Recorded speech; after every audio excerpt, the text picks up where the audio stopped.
Let's offer our respects to the founder Acharya of ISKCON, His Divine Grace, A.C. Bhaktivedanta Swami Srila Prabhupada.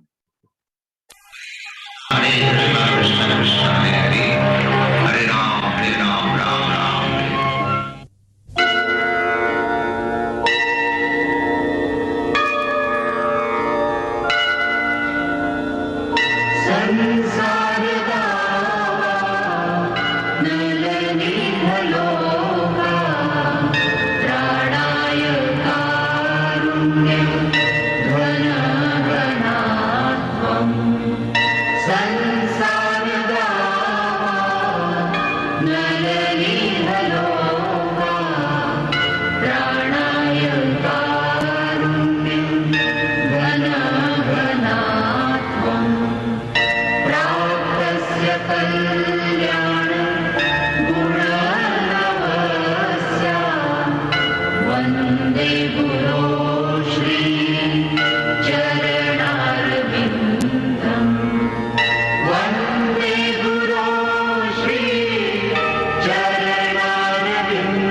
Srila Prabhupada ki Jai. Jai. So what did we see in the previous class?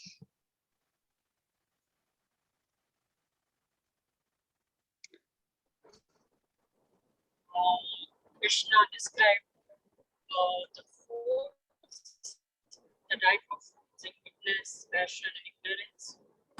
Yes, very nice.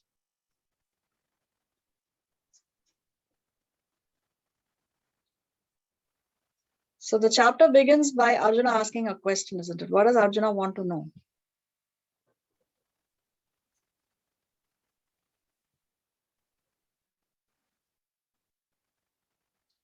What is the situation of those who do not follow the principles of the scripture but worship according to their own imagination? Yes, exactly. If they are in the three modes. Yes. In which of the three modes are they? So, see, because Krishna in the previous chapter, in chapter 16, described the two extremes, the divine and the demoniac. So now Arjuna wants to know, yes, there are people who have some faith, but that faith is not in the Shastra. So then where do they come? And where in the tree of material existence are they placed? Can they be elevated? That is what is Arjuna's concern. And that's what leads Krishna to describe various activities in the three modes of material nature. So in that, what has Krishna explained so far? First of all, Krishna says that according to the modes of material nature acquired by the soul, one's faith can be of three kinds. So which means if one has acquired the mode of goodness, then his faith is also in goodness. If he has acquired the mode of passion, then his faith is also in passion. And if he has acquired the mode of ignorance, then his faith is also in the mode of ignorance. Yes, then Krishna goes on to explain worship in the three modes. He says those who are in the mode of goodness, they worship the devatas. Those who are in the mode of passion worship the demons. And those who are in the mode of ignorance worship the bhuta and the preta, the ghosts and the spirits. Now here Krishna says those in the mode of passion worship the demons. So in the next verse, he goes on to explain who are the demons. So Krishna explains that those who undergo austerities and penances which are not shastric and performing out of pride and egoism, impelled by lust and attachment. So this is what the demoniac do. No? When Hiranyakashipu or Ravan, when they worship Lord Brahma, Lord Shiva, it was the kind of tapasya they did is not recommended in the scriptures. It was done out of pride and egoism and impelled by lust and attachment. It was not done out of bhakti. It was not done out of devotion for the Lord. It was not even done out of duty. It was done because of because they were lusty and they were attached to more and more material sense gratification. So Krishna says that they are foolish. Why they are foolish? Because they are never going to receive the benediction that they want. For example, what did Hiranyakashipu want? What do all these demons actually want? They want more and more power and they want to enjoy eternally. So even Hiranyakashipu, that's what he asked from Lord Brahma. He says, I want to be eternal. So they are foolish because this desire would not be fulfilled, because it is temporary, right? The body is temporary. Only the soul is eternal. So they cannot expect to enjoy in that particular body eternally. They cannot get that. So therefore, Krishna says that they are foolish and they torture the material elements of the body as well as the super soul. So even the super soul is feeling distressed when they torture their bodies. So Krishna says that these are the demons. Then Krishna goes on to explain the food in the three modes. Food, the mode of goodness, increases the duration of life. It purifies one's existence, gives strength, health, happiness, and satisfaction. And what kind of foods are in the mode of goodness? Those which are juicy, fatty, wholesome, pleasing to the heart. Foods in the mode of passion, too bitter, too sour, salty, hot, pungent, dry, and burning. And what do they bring? They bring distress, misery, and disease. And what kind of food is in the mode of ignorance?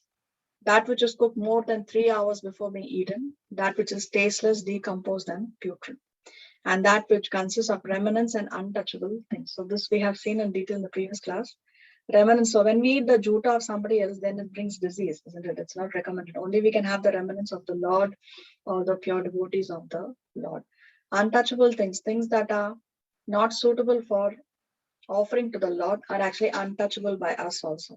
Because the Lord does not accept onion and garlic, we cannot, they are untouchable for us. We should not consume onion and garlic. So therefore, it's in the mode of ignorance, darkness. The exception to this rule, food prepared more than 3 hours before being eaten, is prasad, because prasad is transcendental.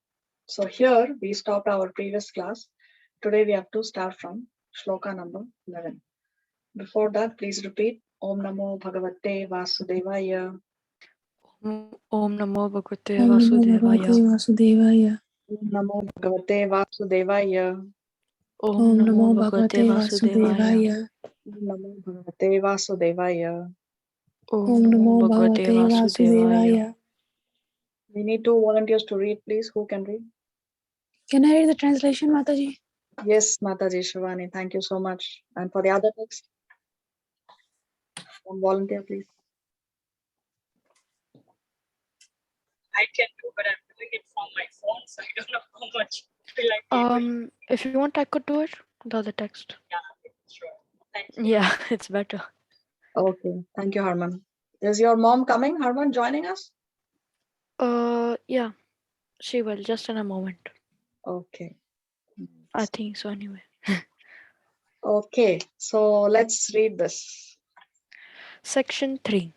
7.11 to 7.13. Sacrifices in the modes.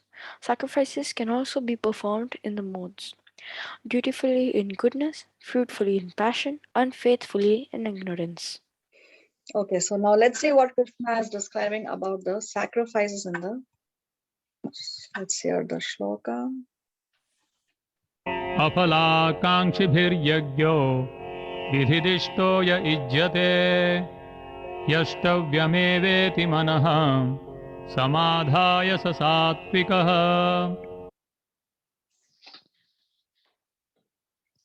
Translation by His Divine Grace Bhaktivedanta Swami Prabhupada Ji ki Jai. Of sacrifices. The sacrifice performed according to the directions of Scripture as a matter of duty by those who deserve no reward is of the nature of goodness. Hare Krishna.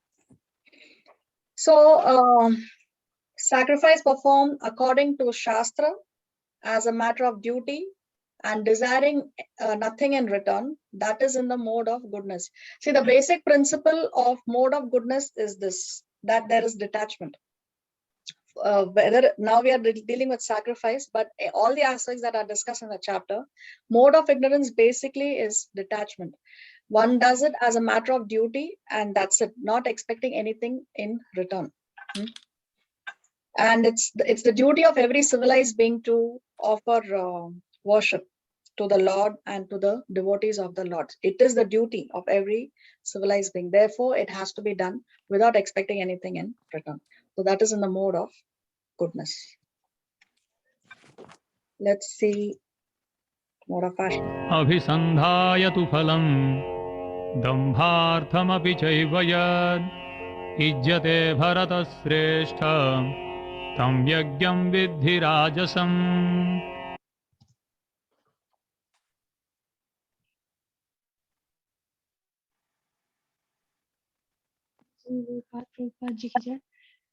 But the sacrifice performed for some material benefit or for the sake of pride, O chief of Bharata, you should have to be in the mode of passion. Hare Krishna. So sacrifice in the mode of passion is performed for some material benefit or for the sake of pride. We discussed how goodness underlying principle is there is detachment. In the mode of passion, there is attachment. Now, what is the attachment here? The attachment is what? They are expecting something in return for some material benefit. So that sacrifice is done for some material benefit or for the sake of pride. Now, for example, in Bombay, we have this deity of Lord Ganesh, very famous, Siddhivinayak. So even the famous personalities, the film stars also, they go to Siddhivinayak temple before the release of the movie. And previously they would take the CDs and the DVDs of the movie and place it at his feet and pray that the movie is a success. So this is sacrifice performed for some material benefit or for the sake of pride. Sometimes you have these famous personalities or rich people, they host a puja and the cream of the society is invited. There are these media people outside covering them. And what is it that they want to? They want to show the world that, look, I'm a very religious person, but everybody is coming very well dressed and it's more of a status symbol, what is going on over there. So therefore, this kind of a sacrifice is in the mode of passion, Krishna says.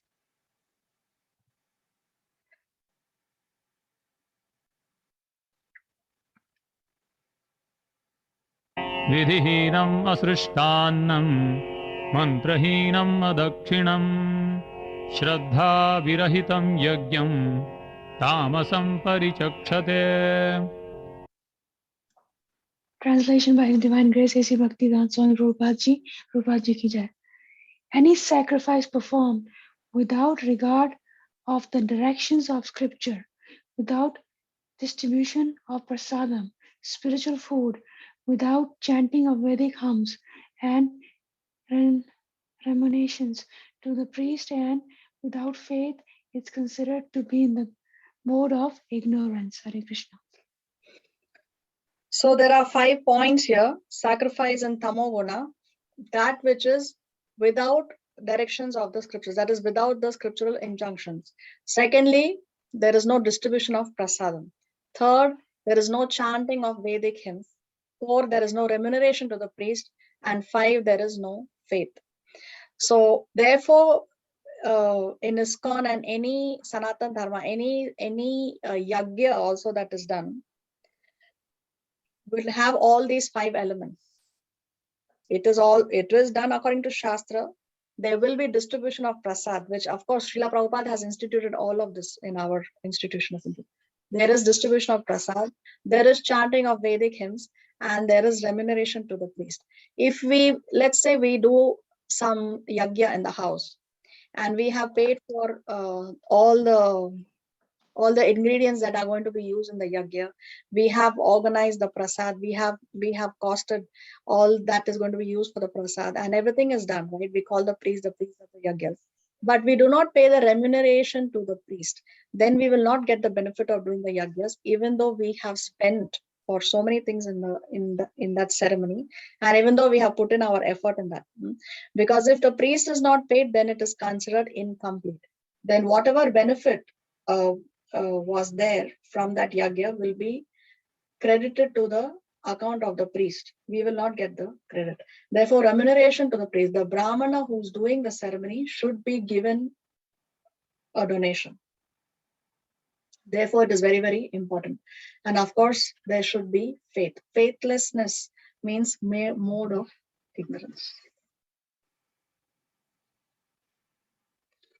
So see, one may say that this is also a fire sacrifice. So fire sacrifice is something that we give away. Yes. Fire sacrifice means something that we are giving in the fire, something that we are offering in the fire. Now, one may say that this is also a yagya, this is also fire sacrifice. Fire is burning, we are offering some things in the fire. Yes, but this is not under the directions of the scripture. This is not shastric. Therefore, this is in the mode of ignorance. Let's read this point from the pulpit. Yes. Sometimes people worship some demigod just to make money and then spend the money for recreation, ignoring the scriptural injunctions. Such ceremonial shows of religiosity are not accepted as genuine. They are all in the mode of darkness. They produce a demoniac mentality and do not benefit human society. So ceremonial shows of religiosity are not accepted as genuine. They are in the mode of darkness. This is what we were previously discussing. They produce a demoniac mentality and do not benefit the human society. So they do not benefit neither the one who is performing the sacrifice, neither anybody else. Mode of ignorance means no one is benefited, no party, neither the opposite party nor the one who's doing it. Nobody is benefited at all. That is mode of ignorance. Why? Because people in the mode of ignorance, they do not know what is right and what is wrong. So they end up doing that which is wrong, that which the mind dictates to them. And therefore they end up doing that which is wrong. And therefore nobody is benefited. So underlining principle is the underlying principle is the same. Mode of goodness means it is done with detachment without expecting anything in return. Mode of passion, there is attachment and there is expectation of getting something in return. And mode of ignorance means the person does not know what to do, has no idea what is right and what is wrong, therefore ends up doing the wrong thing. And therefore, ultimately, everybody is losing. Nobody is benefited. The underlying principle is the same for all categories, whether it is charity or tapa or austerity, whatever Krishna is mentioning in this chapter. Now we will see austerity in the three modes. Let's read this. Section 4. 17.14 to 17.19 Austerity in the modes. Austerities can be of the body, speech, and mind. Each of these can be performed in goodness, passion, and ignorance. So here Krishna is going to explain, first of all, what is the definition of austerity. So he says that austerity can be of the body, mind, and body, speech, and mind. And then he goes on to explain these austerities in each of these three modes.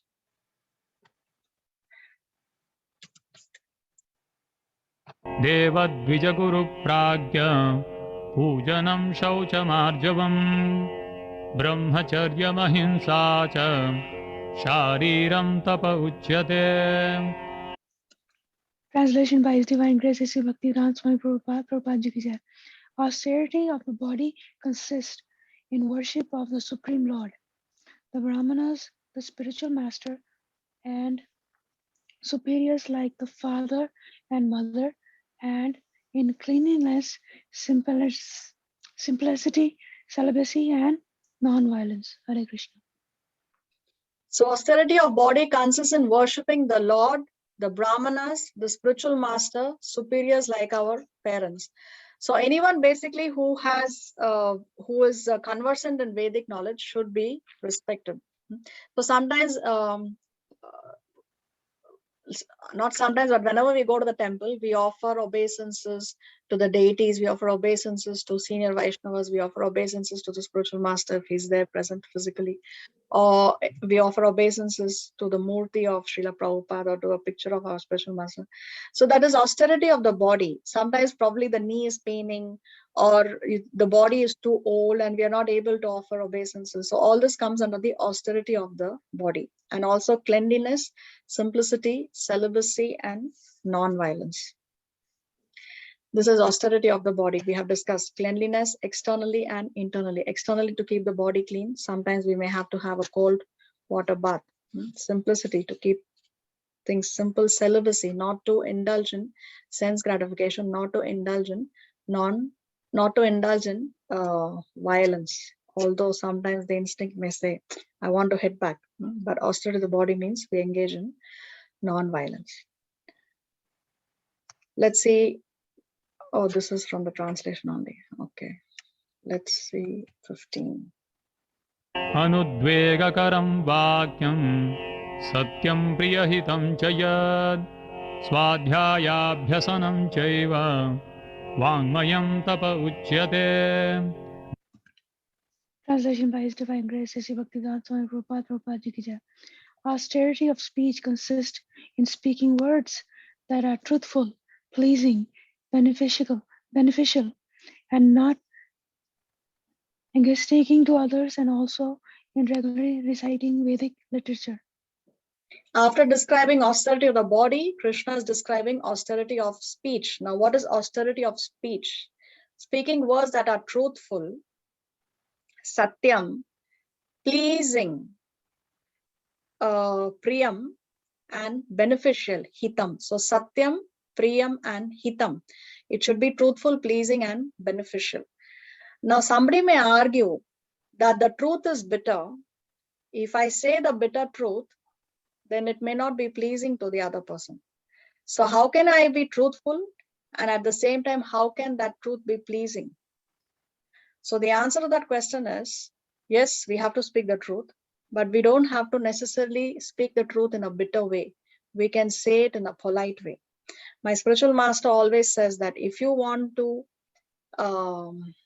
if you see a Vaishnava who's deviating from the path, and for his own benefit, you want to have a conversation with him and try to help him to come back, then yes, you have to tell him that, okay, you are indulging in such activity, which is against the regulative principles.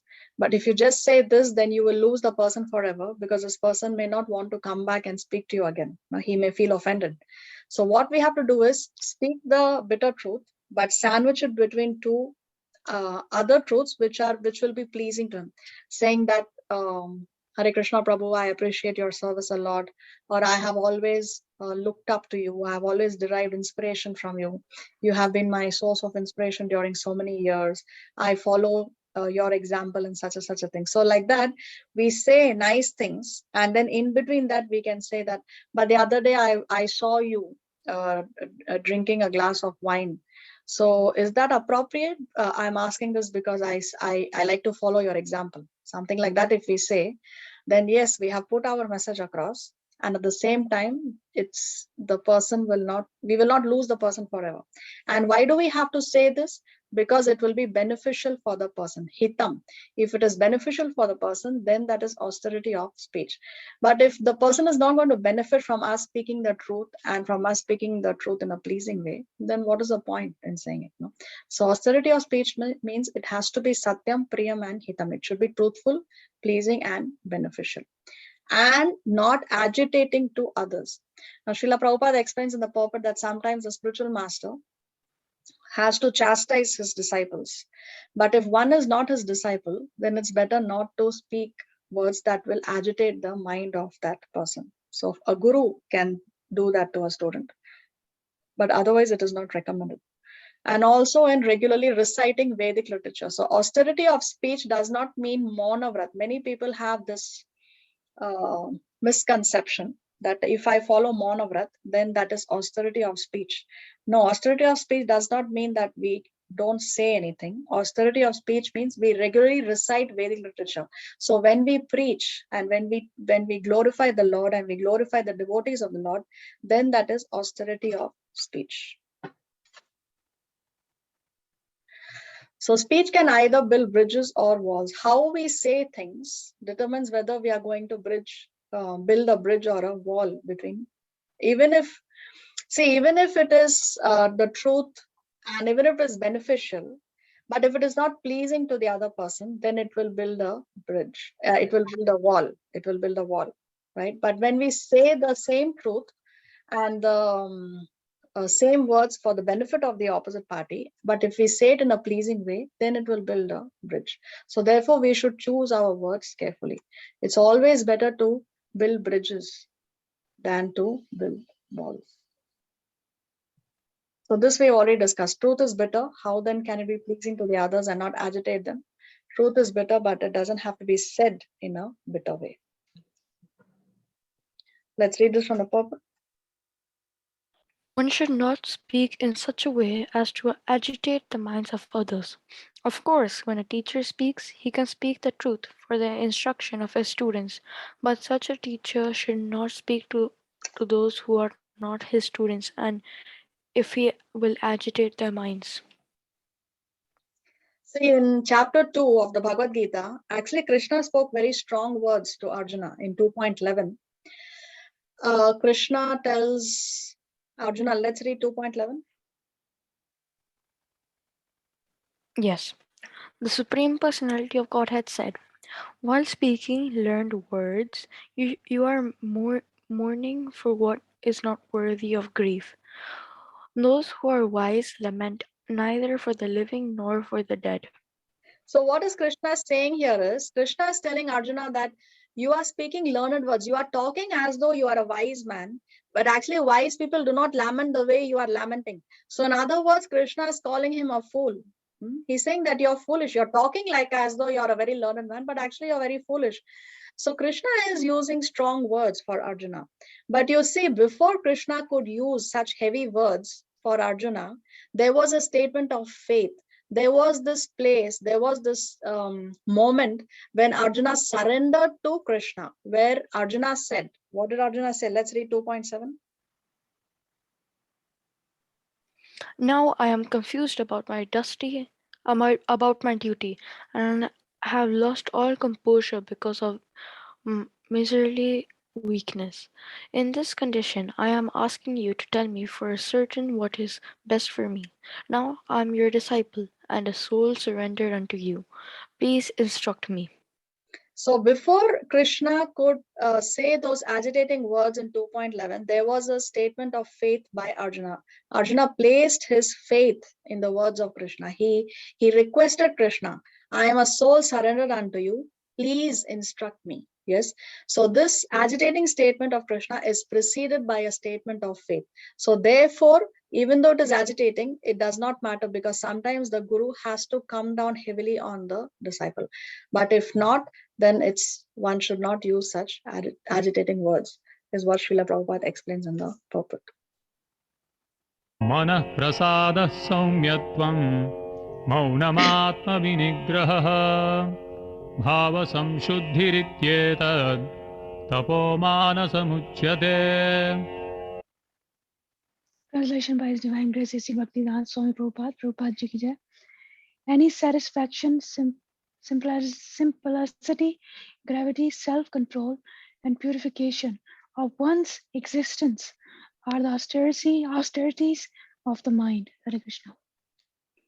So now Krishna is explaining the austerity of the mind. First he explained austerity of the body, then speech, and now he's explaining austerity of the mind. What does Krishna say? Satisfaction. Now what is a satisfaction? Satisfaction can be an emotion. For example, if I'm hungry and I eat food, then I feel satisfied. But satisfaction can also be a choice. I choose whether I want to be satisfied or whether I want to be agitated. Now let's say I have a certain amount of wealth, but my neighbor has double of the wealth that I have. Now I choose, am I going to be satisfied with what I have, or am I going to feel agitated because my neighbor has more than what I have? So satisfaction is also a choice, a state of mind for us. If you see in the example, in the pastime of Hiranyakashipu, now Hiranyakashipu, after he got the boons from Lord Brahma, he had become very, very powerful. And everybody was worshipping him as God. Everybody accepted his dominance, and everyone was worshipping him. because of his power. But Hiranyakashipu focused more on that one person in his kingdom amongst so many thousands of them, that 5-year-old Prahlad. Why is Prahlad not accepting me as God? So see, Hiranyakashipu is not satisfied. Although thousands and thousands of them have accepted him as God, have accepted his dominance, still he has forgotten all that. He is not satisfied. His whole focus is on why this 5-year-old Prahlad is not accepting me as God. And therefore he charted out his own downfall, his own death, isn't it? Because that's how then later Narsimhadev came and he killed Hiranyakashipu. So to be satisfied is an austerity of the mind. Then comes simplicity. Simplicity means one is devoid of duplicity. One only thinks of other people's welfare, not that I'm something else outside, but internally I want the downfall of somebody else. No, that is duplicity. So simplicity means devoid of duplicity, think of other people's welfare. Then gravity of thought. Gravity of thought means not that one has to be always morose. Gravity of thought means we don't engage in frivolous activities or activities that that are not productive for our Krishna consciousness, but we engage in those activities which are productive, which are good for our Krishna consciousness. So that is gravity, gravity of thought. This gravity of thought is a very good training for our mind. Then comes self-control. Self-control means to control the mind in such a way that it is detached from sense gratification. Because the mind is always going to tell us to do that which we should not do.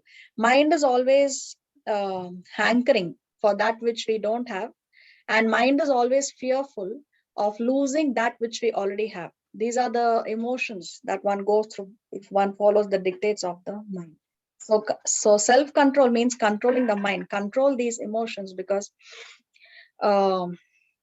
if we follow the dictates of the mind where we are always hankering for more and we are fearful of losing it, then that's not austere. That's not austerity of the mind.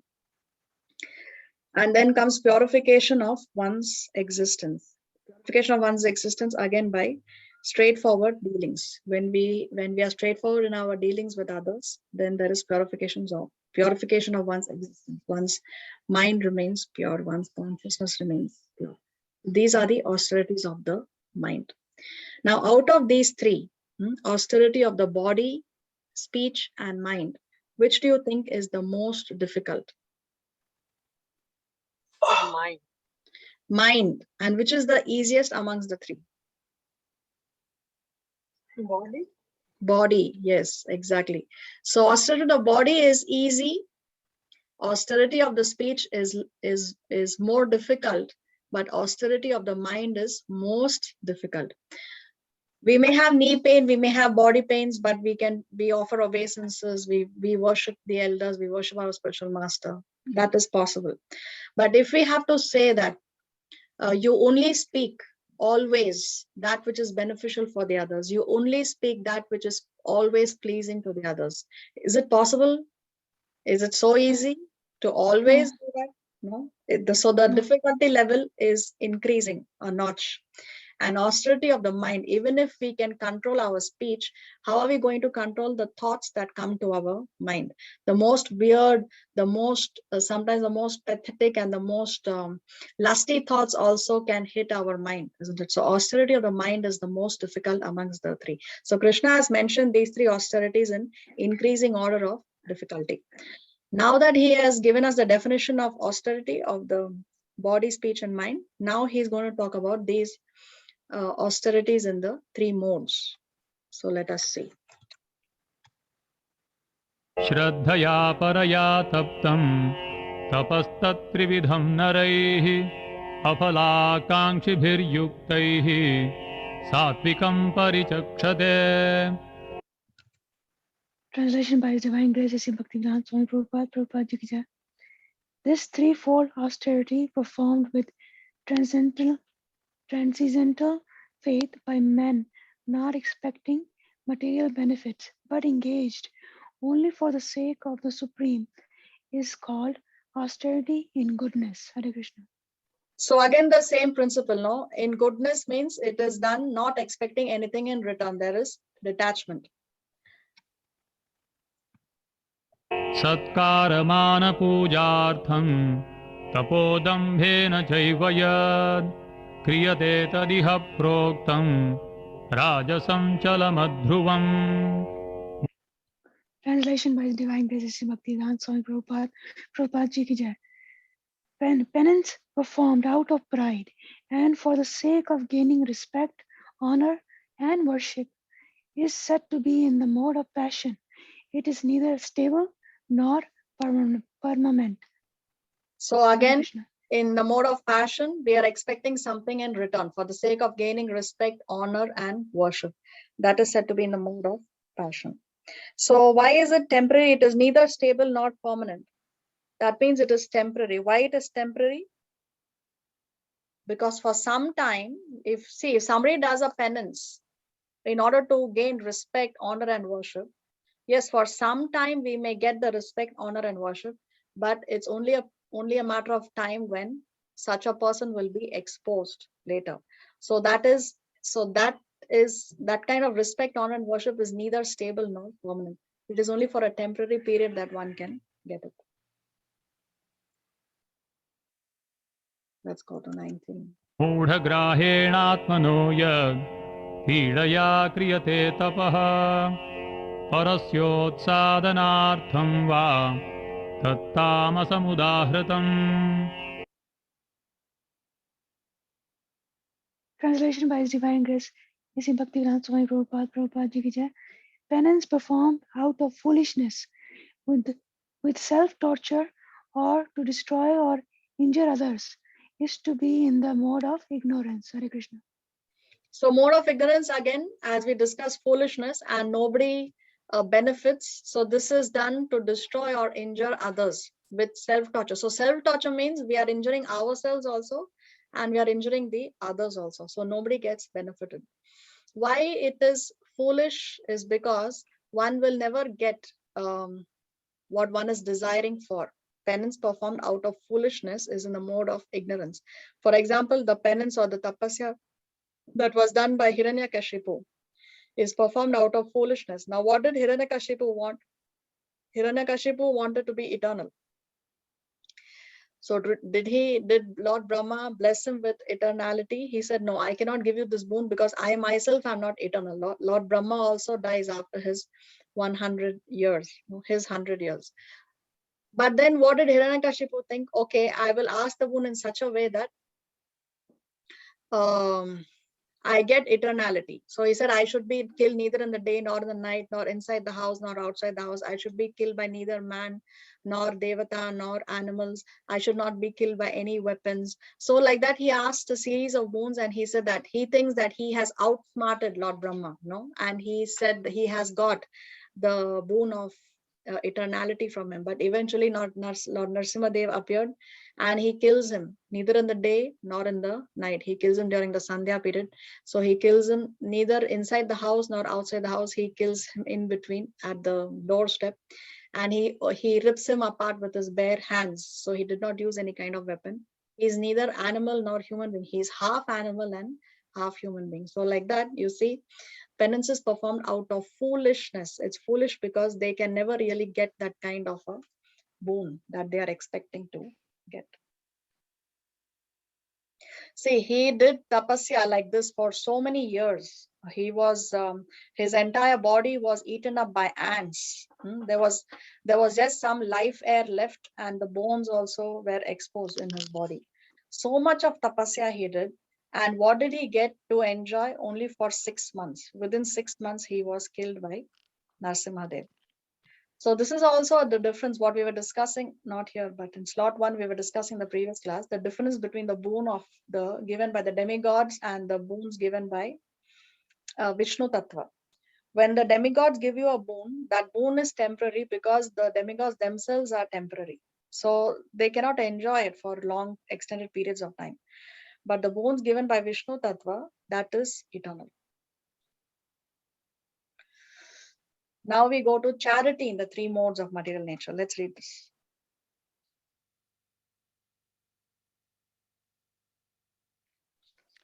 Section 5, 17.20 to 17.22. Charity in the modes. Charity can also be performed in goodness, passion, and ignorance. Results will differ accordingly. Okay, so let's see what this is all about. दातव्यमिति यद्दानं दीयतेनुपकारिणे देशे काले च पात्रे च तद्दानं सात्विकं स्मृतम्. Translation by His Divine Grace, A.C. Bhaktivedanta Swami Prabhupada Ji ki jai. Charity given out of duty without expectation of return at the proper time and place and to a worthy person is considered to be in the mode of goodness. Hare Krishna. So charity given out of duty without expecting anything in return at the proper time and place. So the time should be appropriate, the place should be appropriate, and to a worthy person, even the person should be appropriate. That kind of charity is considered to be in the mode of goodness. Now, in Mahabharata, which character was known to be very charitable?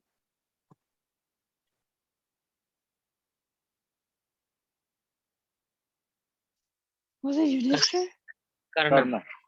Karna, Yeah, yes. Karna. Karna was known for his charity. No, anyone who asked him anything in charity after he worshipped his father, Surya Dev, then he would give that person whatever he asked for. Now, once Lord Indra went to him, now Indra is the father of Arjuna, and Lord Indra went to him and he asked him his kavacha in charity, isn't it? Now, did Karna give him his kavacha? Yes. Yes. Now, can you say that the charity given by Karna is in the mode of goodness? No. Why? What is the one factor that was missing? Person? Worthy person? He gave it to Surya Dev Oh. Without expectation? without expectation of return. Yes. What is it that Karna asked in return for that charity that he gave to Surya Dev? I don't remember, Mataji. Okay, who can remember Mahabharata? Can you give us a That clue? he should be considered as Kshatriya and receive from Dronacharya the teachings. No, No, Shiksha. no. Dronacharya Shiksha, all that was much before. And Dronacharya never accepted him. This is just before the war. He should not be killed when he is on his chariot or something. No. No, Give us a clue, Mataji. Okay, that he actually asked for a weapon. He asked for the Oh. Shakti weapon, okay? And that Shakti weapon came in handy for him, and it actually saved his life on the battlefield. Because Bhim's son, Ghatotkach, was going all around killing many warriors, and he almost killed Karna. And that was a time when he used this weapon to kill him and saved his life. Okay, so that charity which Karna gave is not the mode of goodness because he asked for something in return from Lord Indra. So it is a deal that was struck. It was not given without expectation of anything in return. Now, was it a good exchange for Karna? Was it in his favor to give away his kavacha and get the weapon? What do you think? No. Did it act in his favor or no? No. I don't think so. You think it was a bad deal? Yeah, if he had it, he would have. Arjun would not have killed him. Okay, was Karna defeated before, prior to the war, although he had the kavacha? Yes. When? When there was a battle going on in like I don't remember exactly, but he was going to fight Arjuna. I'm getting confused now. Was it by Arjun, Mataji? Like there was Yes. one time that he was going to fight him Yes. and I Arjun think defeated I him. think during the Agyatavas, right, Mataji? Yes, when the Agyatavas had ended, just about ended, all the Kauravas, they came and they attacked the kingdom of Virat. That's when Arjuna single-handedly, he defeated all these Kaurava big names. Bhishma was there, Duryodhan was there, Karna was there. So that time Karna had the Kavacha, but still he was defeated by Arjuna. Any other incident where Karna was defeated even though he had the Kavacha in the Mahabharata?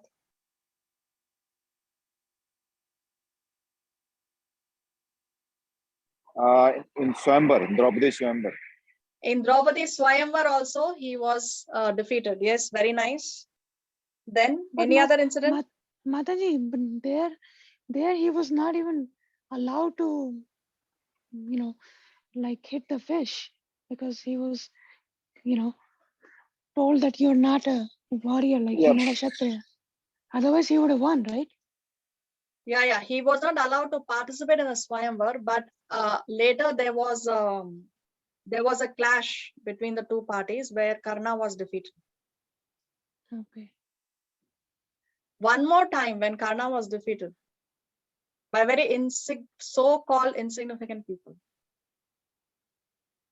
Although he had the During that, when they came from the after completing their education, I think there was some competition that time. Okay, so that time there was no confrontation. That time it was not that he was defeated. He wanted to have a confrontation with Arjuna, but it never went to that extent.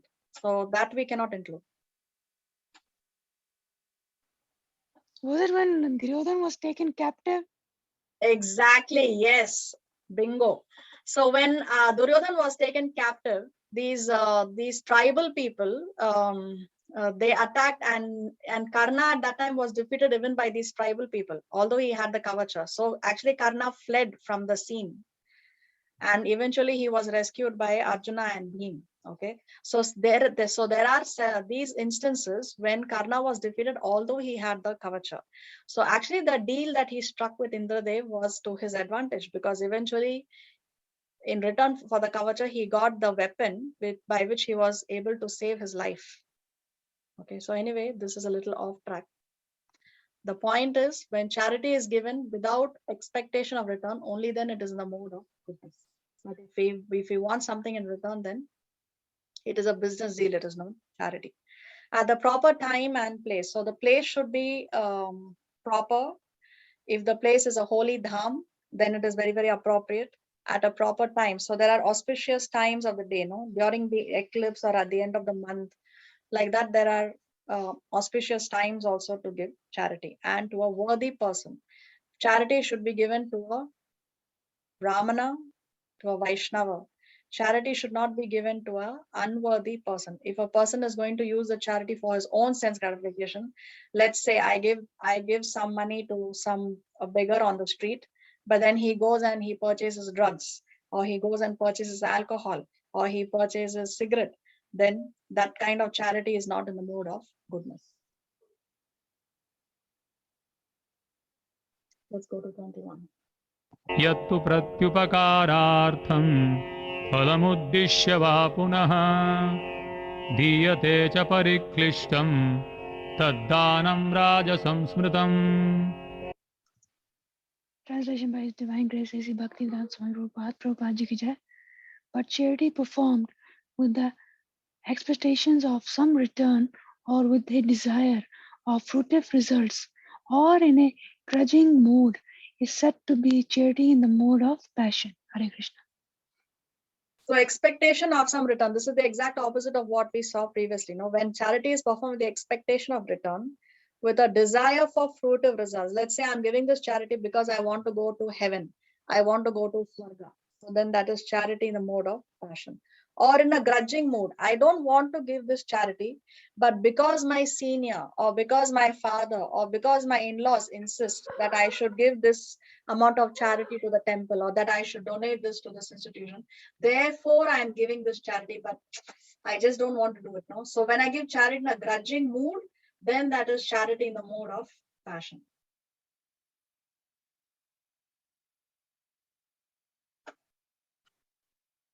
अदेशकाले यद्दानम् अपात्रेभ्यश्च दीयते असत्कृतम् अवज्ञातम् तत्तामसमुदाहृतम्. Translation by His Divine Grace, A.C. Bhaktivedanta Swami Prabhupada Ji ki Jai.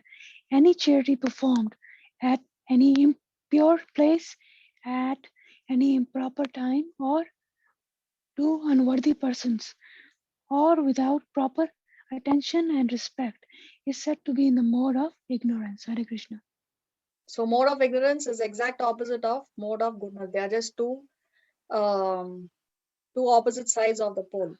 So that was proper place, proper time, proper person. This is improper place, improper time, and unworthy people. And without proper attention and respect. So when we give charity, we should also give sufficient attention and respect to the person whom we are giving charity to.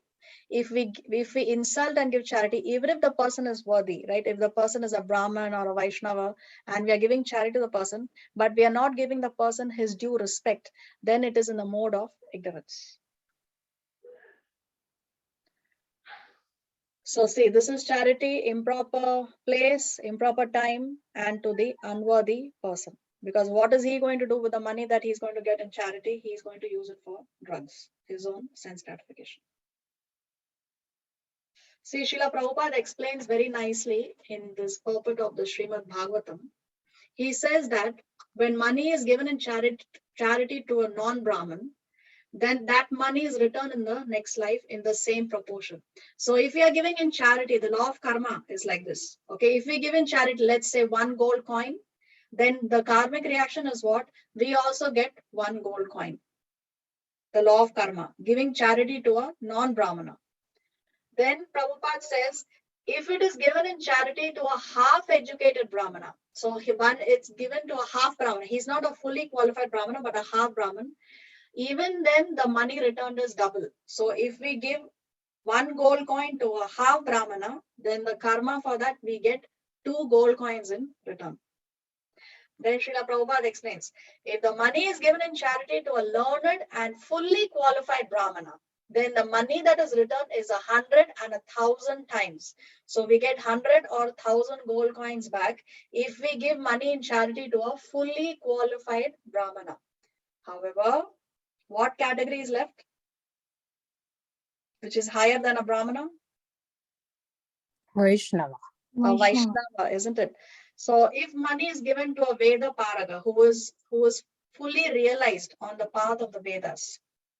Now a Vaishnava is not only fully realized, he is also engaged in devotional service. He is not only doing he does not only theoretically understand the Vedas, he also puts it into practice. Okay, so if the money is given to a fully realized person on the path of the Vedas, it is returned by unlimited multiplication. So there is no end. Unlimitedly, one is getting returns more and more. There is no limit to it. It never stops. So therefore, charity should be given to one who is a Vaishnava, a devotee of the Lord, if not to a Brahmana. Even a half a Brahmana, you will get back in double. When charity is given to a non-Brahmana, you get it back in the same proportion. You give 1, you get back 1. Either in this life or in the next life. That we cannot say. So we should not, when we give charity, we should not consider whether this Brahmana is rich or sometimes they say, oh, this Brahmana is already very rich. Why should I give him more money? So that is not the consideration. Or such a person is very poor, better I give it to this poor guy. But if that very poor guy is going to use the money for his own sense gratification, whereas the rich Brahmana is going to use it for the service of the Lord, we have to see how the person is qualified. That should be the consideration for us to give charity. Not that this is rich and that is poor. That should not be the consideration when we give charity. So now we come to the conclusion of the chapter, 23 to 28. Here Krishna is giving us a solution. See, so far Arjuna started the chapter by asking, what about those people who are in between, neither fully divine nor fully demoniac? Therefore, Krishna went on to explain that what are the characteristics of each one of these people who are in between. No? So they are in the mode of goodness, mode of passion, mode of ignorance. And he gives the characteristics of how we can identify whether this person is, which person is in which mode. So therefore, Krishna has explained all this and he has presented the problem. But Krishna does not only present the problem, he also gives us the solution to the problem. So Krishna says that all the defects that are there by doing activities in the modes of nature, those defects can be removed by chanting Om Tat Sat. When we chant Om Tat Sat, then we begin our elevation from the lower levels of consciousness to the transcendental stage. Okay, so this is what Krishna is going to explain in this last section. Let's read this.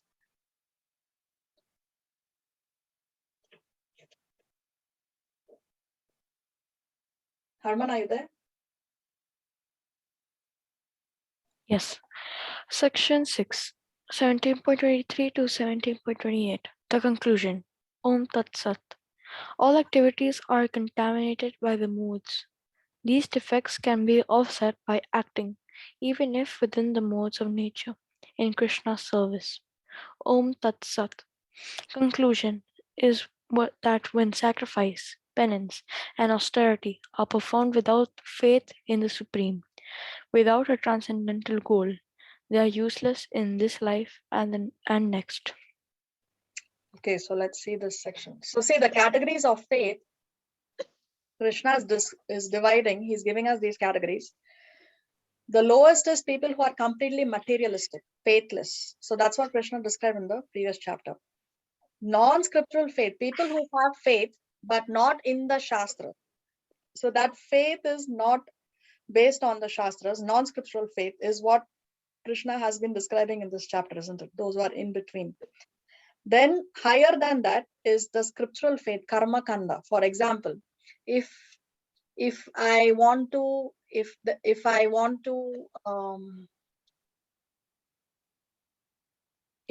become the king of heaven, then I have to do so many number of Ashwamedha Yagya.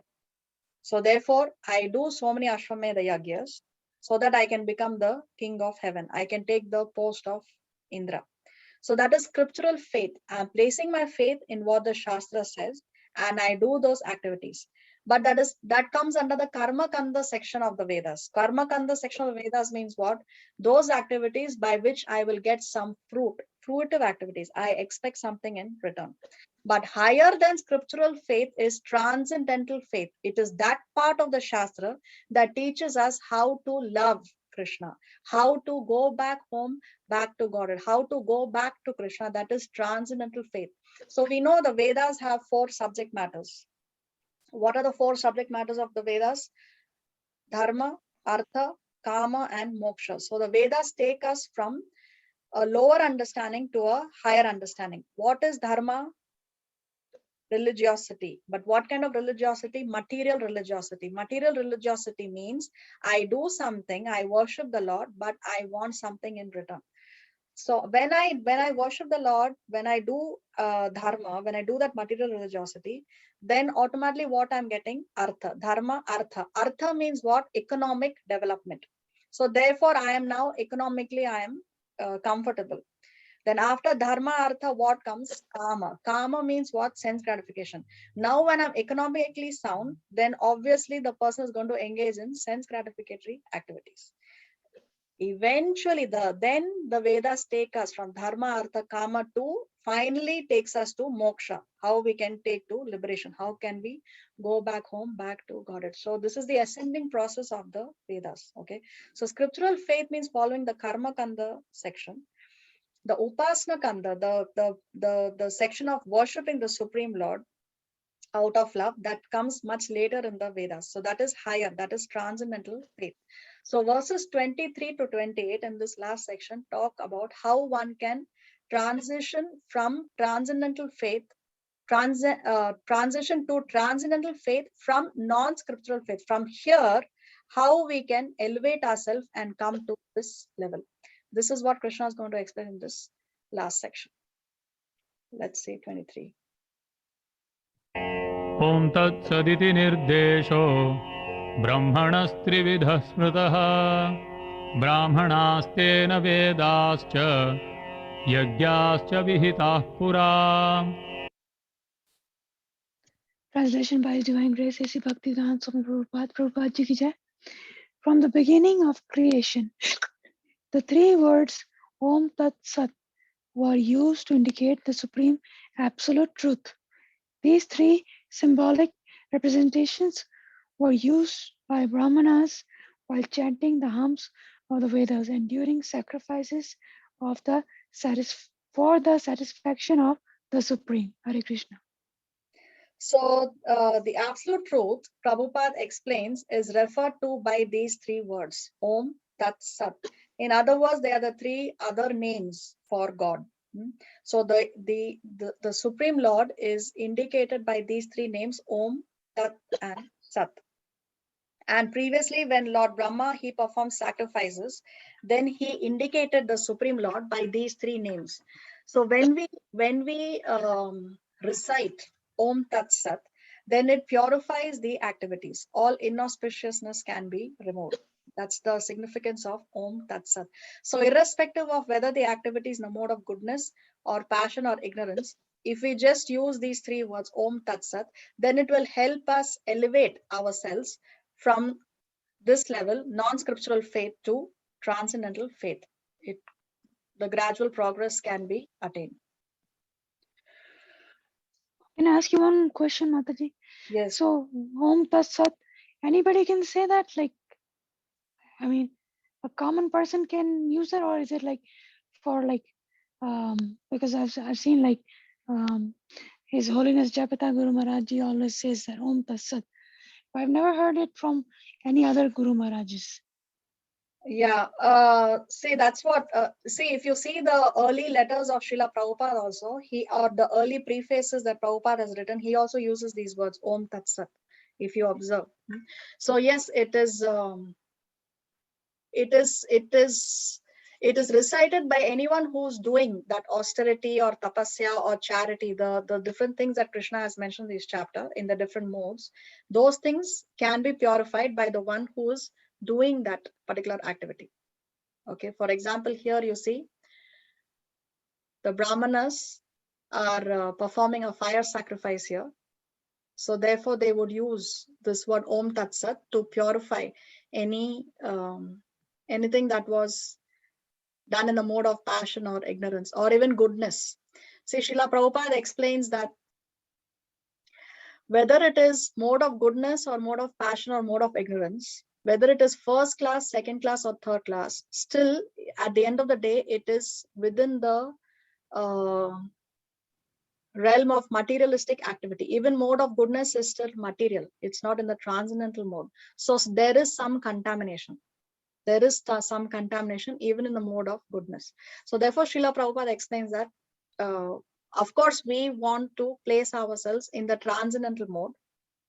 We don't want to, definitely we don't want to be in the mode of passion, ignorance, but at least we should try and be in the mode of goodness, if not in the transcendental mode, because it is the best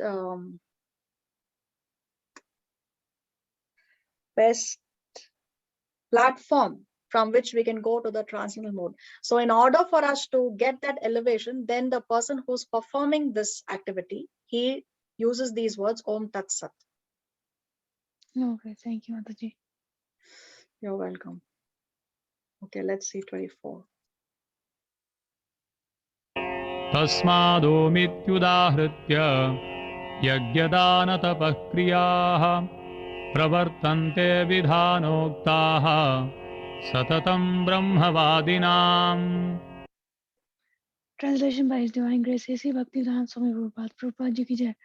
Therefore, transcendentalists undertaking performances of sacrifice, charity, and penance in the accordance with spiritual regulations begin always with Om to attain the Supreme. Hare Krishna. So remember Om Tat Sat. Now Krishna is going to explain Om in 24, and then 25 and 26 he's going to explain Tat and Sat. So what is Krishna saying about Om when one he's saying that all scriptural, everything that is there in the scriptures begins by chanting Om. So you see all the mantras begin by the chanting of this Om. Now, what is this Om? Om is nothing but another way to address the Supreme Personality of Godhead, but it addresses the impersonal aspect of the Lord. Impersonal aspect, not the personal aspect of the Lord. Now, one may or may not accept Krishna as the Supreme Personality of Godhead, right? Many people may question, oh, why should I accept Krishna as a Supreme Personality of Godhead? But if you ask anyone about Om, they know Om. Even somebody who's from a non-Hindu background, they would know this sound Om. And there is no translation for Om in any language. Om cannot be translated. There is no translation for it that exists, isn't it? But it is accepted by everyone universally. So actually, when one chants Om, one is actually saying that I accept Vishnu as the Supreme Lord.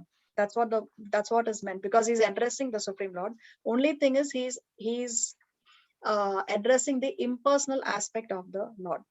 Now, even the Christians use Om. In what way? Who can say? Amen. Yes. That's what they say. Amen. Exactly. Yes. And the Muslims?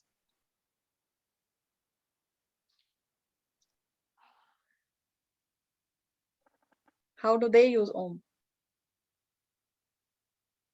What do they say? Allahu Akbar. Ameen. Ameen, they say. Amen. Amen. Yeah. Okay. So that is nothing but Om. Say Om. A, U, and Ma, right? In Hindi, U, and Ma, that is A-U-M. So that or A stands for Krishna. The U or the U stands for Srimati Radharani. And the M stands for all the living entities. So when we say Om, we are putting there the Lord, Srimati Radharani, his pleasure potency, and the energy of the Lord, which is all the living entities. That's what is Om. So even the Muslims and Christians are using this Om. So therefore, nobody has a problem with Om. It is a universally accepted sound. Okay, now let's see what Krishna has to say about Tat. तदित्यनभिसन्धाय फलं यज्ञतपः क्रियाः दानक्रियाश्च विविधाः क्रियन्ते मोक्षकाङ्क्षिभिः. Translation by Divine Grace, A.C. Bhaktivedanta Swami Prabhupada Ji ki Jai. Without desiring fruited results, one should perform various kinds of sacrifice, penance, and charity with the word Tat. The purpose of such transcendental activities is to get free from material entanglement. Hare Krishna. So the when Tat is recited, the purpose of saying that Tat is that I want to be free from material entanglement. So when we say Om, what is the purpose of Om? Om is I want to remember the Lord. The purpose of Om is I want to remember the Lord, or I accept Vishnu as the Supreme immediately. And the purpose of reciting Tat is I want to be free from material entanglement. Okay. Now we'll see Sat. What is the purpose of reciting Sat? Krishna explains that in the next one. सद्भावे साधुभावे च सदित्येतत् प्रयुज्यते प्रशस्ते कर्मणि तथा सच्छब्दः पार्थयुज्यते. यज्ञे तपसि दाने च स्थितिः सदिति चोच्यते कर्म चैव तदर्थीयं सदित्येवाभिधीयते. Translation by Divine Grace, A.C. Bhaktivedanta Swami Prabhupada Ji ki Jai. The absolute truth is the objective of devotional sacrifice, and it is indicated by the word Sat. The performer of such sacrifice is also called Sat, as are all works of sacrifice, penance, and charity which, true to the absolute nature, are performed to please the Supreme Person, O son of Partha. So the word Sat means eternal. right?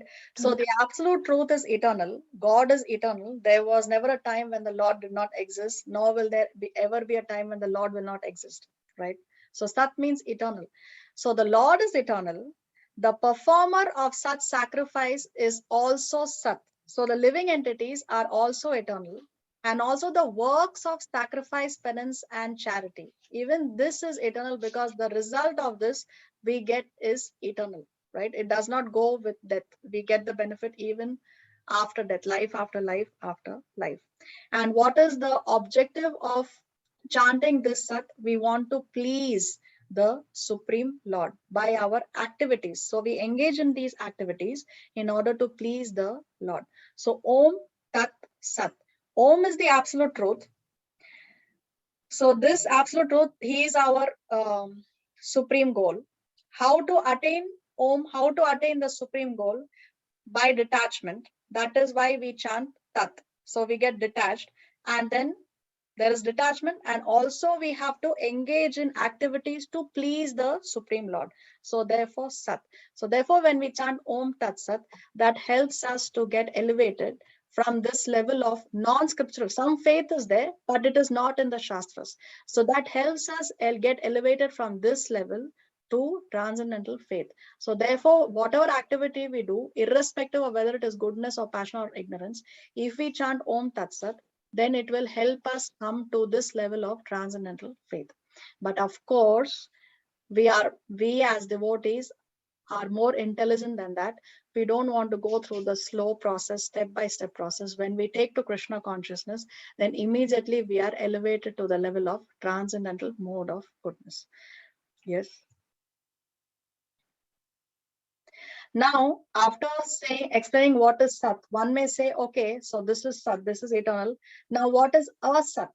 That Krishna explains in the last shloka of this chapter. Let's hear.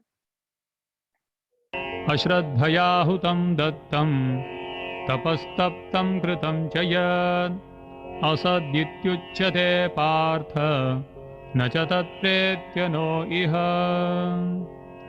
ॐ तत्सदिति श्रीमद्भगवद्गीतासूपनिषत्सु ब्रह्मविद्यायां योगशास्त्रे श्रीकृष्णार्जुनसंवादे श्रद्धात्रयविभागयोगो नाम सप्तदशोऽध्यायः।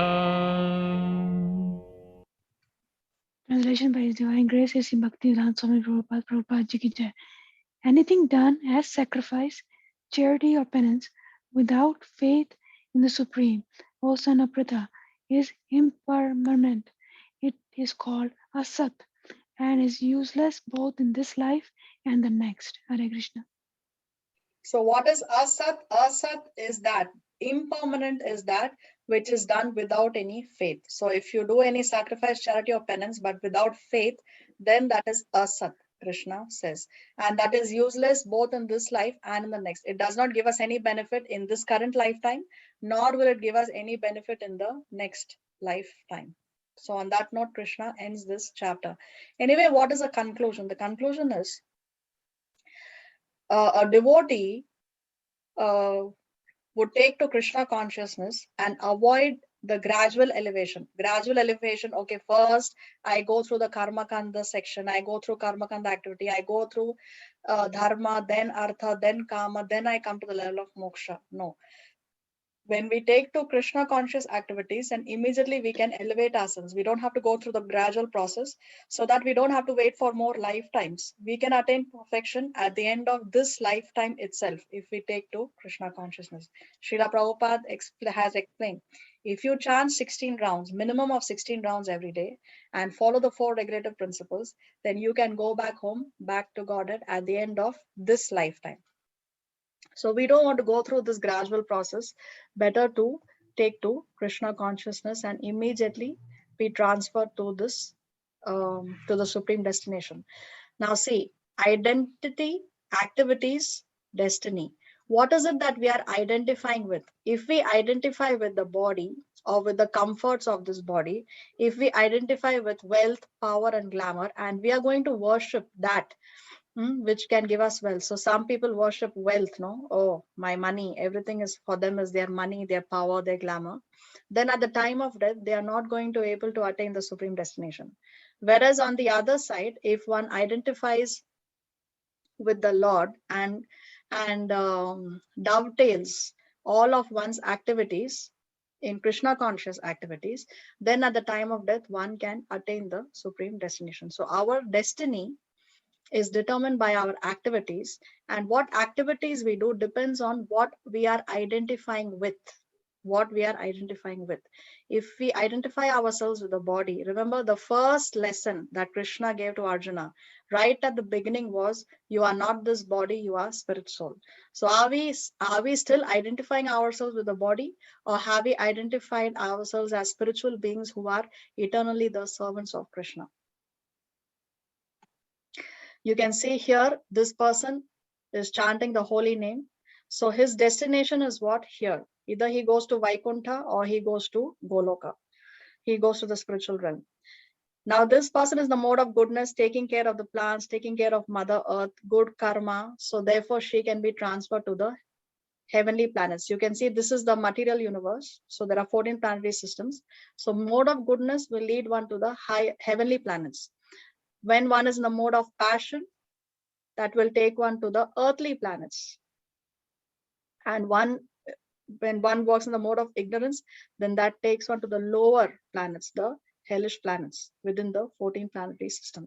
So whether it is higher, middle, or lower, whether you are in the first class jail or a second class jail or third class jail, at the end of the day, you are still within the prison house. Intelligence is to come out of this prison house and go back home, back to Godhead. For that, we have to engage in devotional activities. There is no other way. There is no other way. There is no other way. Let's read this from the pulpit.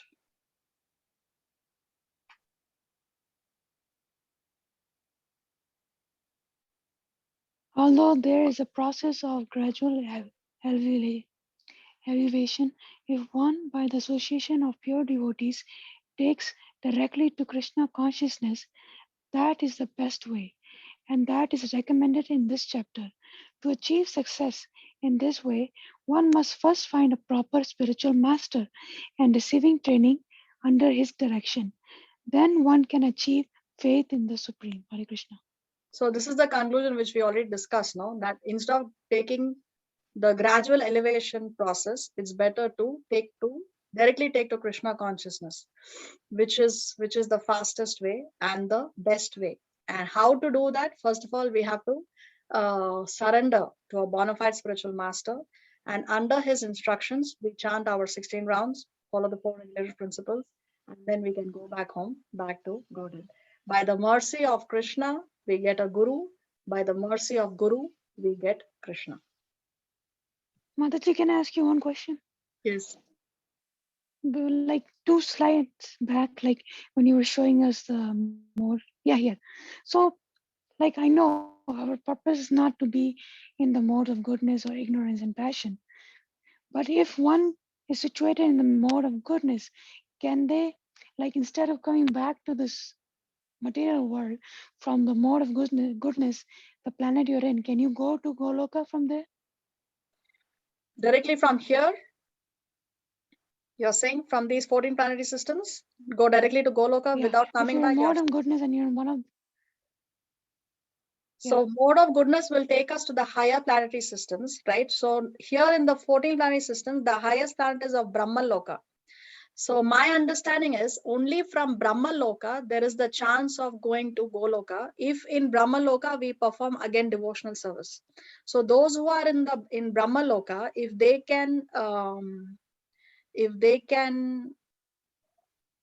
perfect their lives in Brahmaloka, then from Brahmaloka they can get elevated. But if you're in any other of the other planetary systems here, then no, you have to come back, take birth again. You cannot get direct entry into the spiritual realm. okay, thank you, Hare Krishna. Hare Krishna. Shreya, you raised your hand? Yes. So I had a question regarding the Vaikuntha planets. You don't come back if you are in Vaikuntha, right? Right. You don't come back even from Vaikuntha, correct. Okay. Yeah. Thank you. But Mataji, if again then if we envy the God, then yes, no, we can come back, right? No, so that's what Krishna says. No, Krishna says once you come back to the spiritual realm, you will not go back again. Why? Because now you have already learned your lesson. For example, if a child puts his finger, if you tell a child, don't put your finger in the fan, the child out of curiosity may still go and put his finger. Now he puts his finger the first time, the finger is cut, he bleeds, he goes to the hospital, he gets some stitches. Will the child ever put his finger in the fan again? Now he will never do it because he has learned his lesson. So we have come here. Now we have learned our lesson. That's why Krishna says, once you come back, you will not come back again. Okay. But one question, Yes. since we due to envy only we have come down here. Yes. So then from which place we have come back?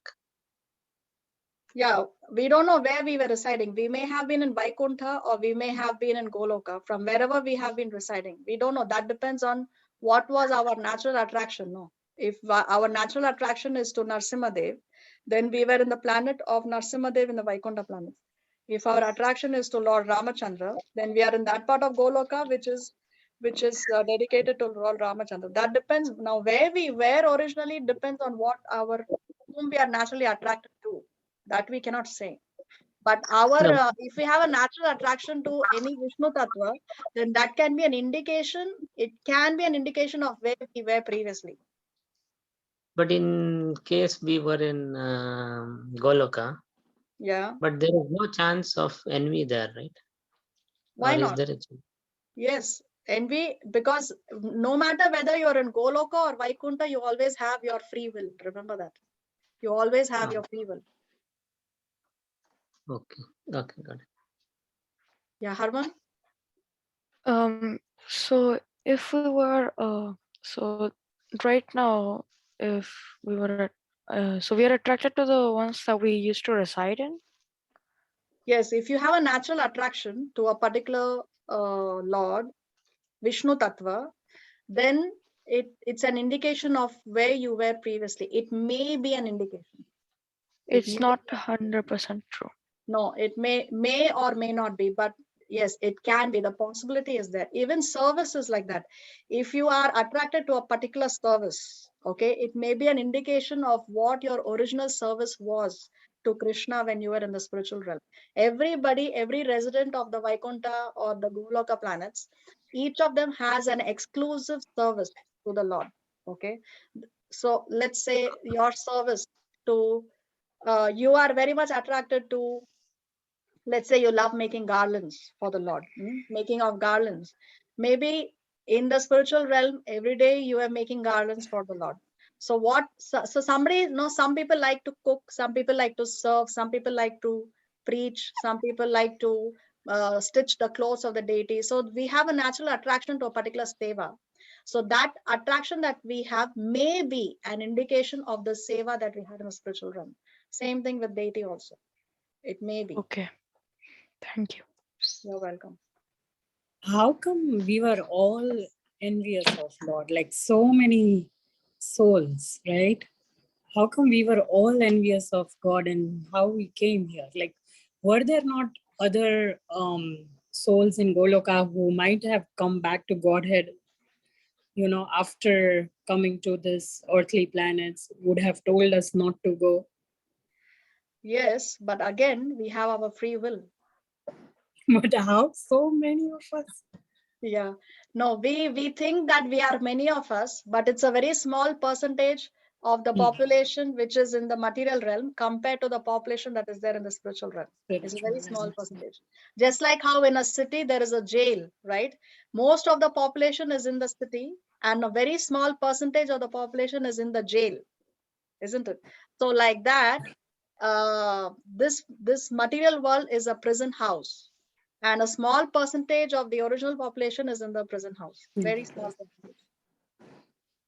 They would be laughing at us right now. Yeah, it was a bad deal. For accepting this material body was a bad deal. But what can we do now? We have to make the best of the bad bargain. Okay, now we have got this material body. How to make the best of the bad bargain? use it in the service of Krishna. That's what we can do. Mataji, can I ask you something? Yes. You just said that if you're in Vaikuntha or Golok, we have the free will Yes. of being envy. So there's assurance that like this time when we go back, that we will not, the free will still be there, right? Yes, free And will will still be there. Exactly. Free will still be there. Just like how the child is again free to go and stick his finger in the fan, right? The parents are not tying him to a chair. He's still free to do it, but he will not do it because he has learned his lesson. Free will is always there, no matter where we are. okay, so free will is there, but if somebody is foolish enough to be, you know, envy of God, then they have to come back again, right? No, it will And not there's a happen. It will not okay, happen. It will not okay, happen. Because Krishna okay, says that you will never come back again. Krishna has said that in the Gita many times. More than once okay. he has said. Okay, Okay. that's good to know. That's good to know. Thanks. Hare Krishna. Hare Krishna. So let's read the summary of the chapter. Okay, chapter summary BG 17. The divisions of faith. There are three types of faith corresponding to and evolving from the three modes of material nature.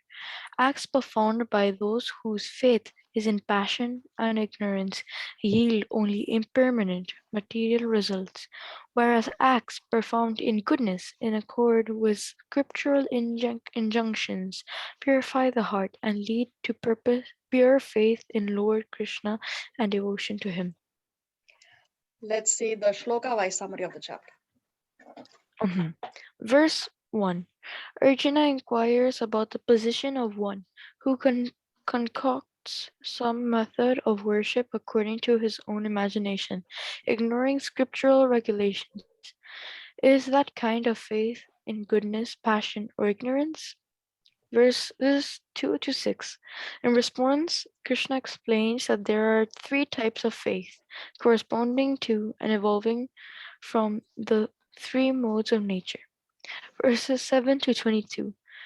He then describes the characteristics of four items: food, sacrifice, austerity, tapasya, and charity, dana, according to each of the three modes. Sacrifice, penance, and austerity in the lower modes, ignorance and passion, are performed for selfish, temporary material benefits, such as the attaining of wealth, honor, and power. The same acts performed in goodness, however, are executed according to duty and scriptural regulations, without fruitive intentions, and for the purpose of purification and elevation. Verses 23 to 28. In the final verses, Krishna explains, in essence, that acts of sacrifice, austerity, and charity should be performed for his satisfaction only, referring to the traditional Vedic system of sacrifice, wherein the words Om Tat Sat, indicating the supreme absolute truth, are uttered by Brahmanas to please the Supreme. Krishna explains that sacrifice, penance, and charity, when performed for his satisfaction, become a means for spiritual advancement. Acts of faith performed without faith in the Supreme and in violation of the scriptures, in passion and ignorance, yield only impermanent material results and therefore useless. Worship or faith in the mode of goodness, however, based on scriptural regulation and performed out of duty, purifies the heart of the performer and leads to pure faith and devotion for Krishna. That faith, devotion for Krishna, is nirguna, or transcendental to the modes of nature. Hare Krishna. Okay, so I have a question. Where did that line go? 1 second. Faith in the mode of goodness means performance out of duty. Now, what kind of activity or what kind of performance is faith beyond the mode of goodness? Is faith in the transcendental mode of goodness or in the Shuddha Sattva stage? It is performed not out of duty, but higher than that, out of Love. love. Yes, love. So when we perform activities, which is of course shastric, for the pleasure of the Lord, out of love for the Lord, not out of duty, then that is in the transcendental mode, although the activity may be the same. For example, if the mother takes care of the child, what is the driving force there? Her love for her child, isn't it? Now, if there is a maid who has been employed to take care of the child, she is also taking care of the child. But what is the driving force for her activity there? Her duty, because Money. she's receiving a salary. Yeah, because she's receiving a salary. So it's her duty to take care of the child. Now, which of the two is higher? The maid taking care of the child out of duty because the driving force is the money that she receives, or the mother's taking care of the child because the love she feels for the child, which is higher? Mother.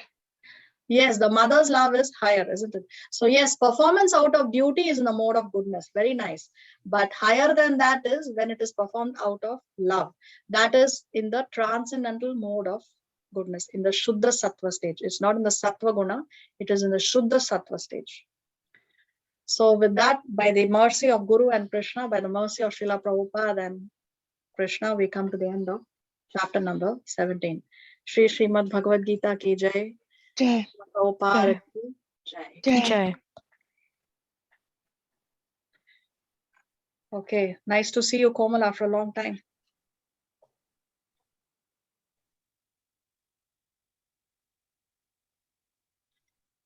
Okay, she's going on and off with her microphone. Looks like there's a problem. Okay. So what else do we have to discuss? I had a question. Yes. I had a question regarding the charity given to Brahmanas. So how do we know, like, if he's like a non-Brahmana or half-educated? Because everybody in Kali Yuga is Shudra, right? Yeah, So- no, everybody is not a Shudra, everybody is less than Shudra in Kali Yuga. Yeah, less than Shudra, true. So yes, for that we have to do our homework. We have to see what is, whether the person is genuine or no. For example, there were these devotees. I heard this in a class. Okay, the speaker was saying, he was describing another incident where some of his other Vaishnava friends, they had gone for a wedding ceremony, and because he himself is a Vaishnava, he knows the mantras. Yes, and he realized that the pandit who was performing the marriage ceremony was actually reciting shlokas that are done at the antim sanskar, that are done at the death funeral. So he goes, this Vaishnava, he goes and he tells the parents of the bride or the groom, whichever he was related to, I don't remember now. But he goes and tells the parents that this Brahman of yours, he is reciting prayers for that are done at the death. And you know what the parents tell him? The parents tell him, now you please don't create a scene. You just let it be, and whatever is going on, let it go on. So you see, they want such Brahmins, and therefore Krishna sends them such Brahmins. So yeah, for you to be able to know, then you should also have that knowledge, isn't it? So always better to give to Vaishnavas, very safe. And Brahmins, you have to do. Vaishnavas also, there are some, not everybody who has tulsi beads around their neck, not everybody who's dressed in saffron clothes, not everybody who has a shika is necessarily a Vaishnava. No, there are Vaishnavas who dress like a Vaishnava, but are not necessarily devotees. So therefore we have to do our homework. Mataji, one more question I have. Yes. A soldier, okay, protecting the country, maybe using violence, right? So, or maybe killing the enemies. So, but that is also a form of goodness, right? They're protecting their countrymen. So, if they die while doing their duty, they go to where? Means a Goloka, or which like what kind of, how we can justify? Yeah, so we have to remember that when we do activities because it is our duty, but it is not spiritualized. If it is, see, even Arjuna was killing on the battlefield, yes, but Krishna told Arjuna that yes, you fight the war, but at the same time you think of me. So if the soldier is doing his duty, but at the same time, if his consciousness is in Krishna, then he will attain the supreme destination. It all depends on what is the consciousness of the person. But if at the time of death he is thinking about what will happen to my family or what will happen to my dog, just like Bharat Maharaj, he died when he was thinking of a deer. So his consciousness, it's your consciousness that takes you to your next destination, not your activity. It's your consciousness while doing the activity. Mhm. Okay, but that is also the form of goodness, right? That you described, one of the mode Whether of it is living. good or no, now that depends on who is your leader. Okay, for example, if you're following a leader who is a demon or who's a cheater, then such a leader goes to hell, and along with him, his followers also go to hell. So we have to be very careful whose instructions are we going to follow, who is our leader, under whose orders we are doing our activities. We have to choose our leader also carefully. It's a mode of passion. No? Then mode of passion or goodness is a soldier. A soldier, a Kshatriya, see, soldiers, modern day soldiers are compared to Kshatriyas, and Kshatriyas are in the mode of passion. Yes. Yes. But But if they are, irrespective of whether one is a Kshatriya or a Shudra or a Brahmana, if one can elevate his consciousness to Krishna consciousness, then he is beyond all the three modes. Okay.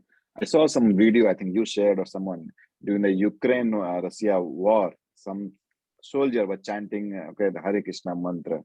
And that means if that soldier is killed while taking name of Krishna, so that attains the Goloka, right? Yes, What do you definitely. Definitely. No doubt. Most think? definitely. Okay.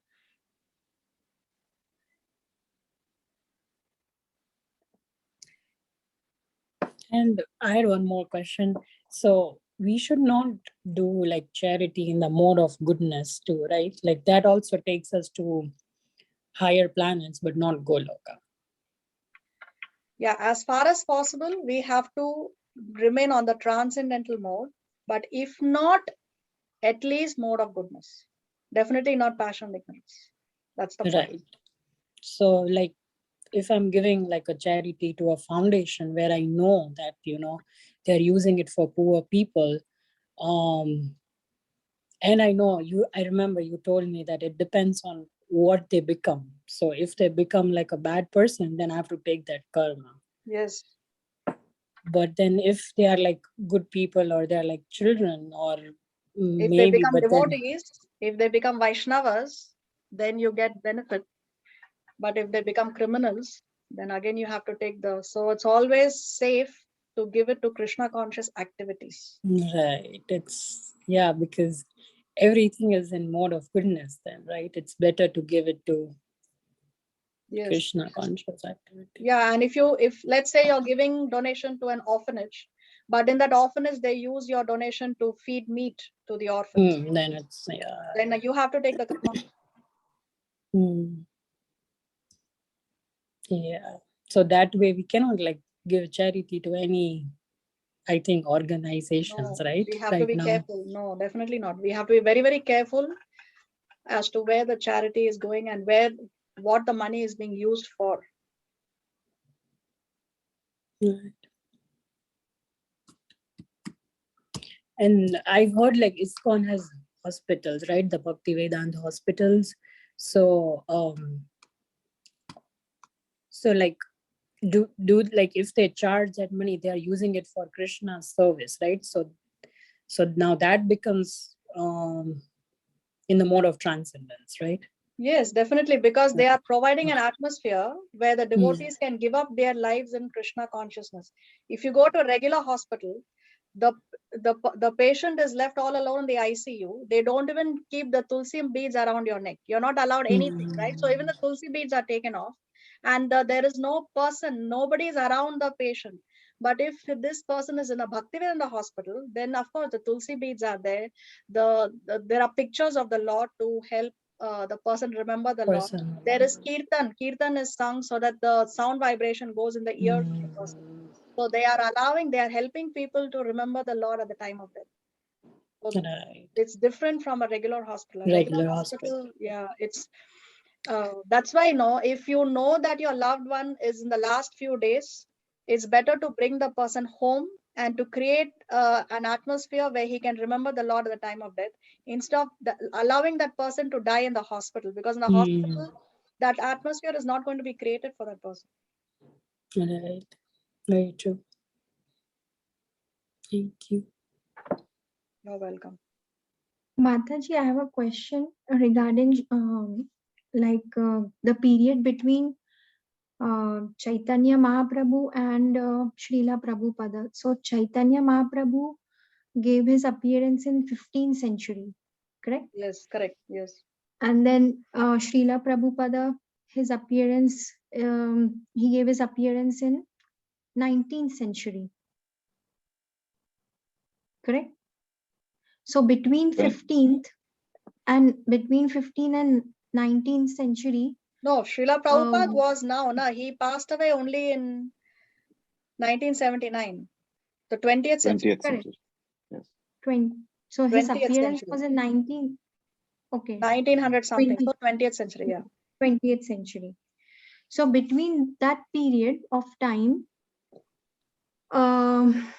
there were not like translations in different languages happened because of Srila Prabhupada. Yes, definitely. Of Bhagawad Gita and other scriptures also. So between that period of time, everybody knew to read Sanskrit. Okay, The so Vedas. a lot of literature, for example, Chaitanya Charitamrita is written in the Bengali language. Bhagavad Gita is in the Sanskrit language, and there were translations in other local languages as well. There were translations before Srila Prabhupada. Yes, yes. In local languages. Yes, yes. Some books have been translated by other acharyas also. Okay. In other languages, yes, there is.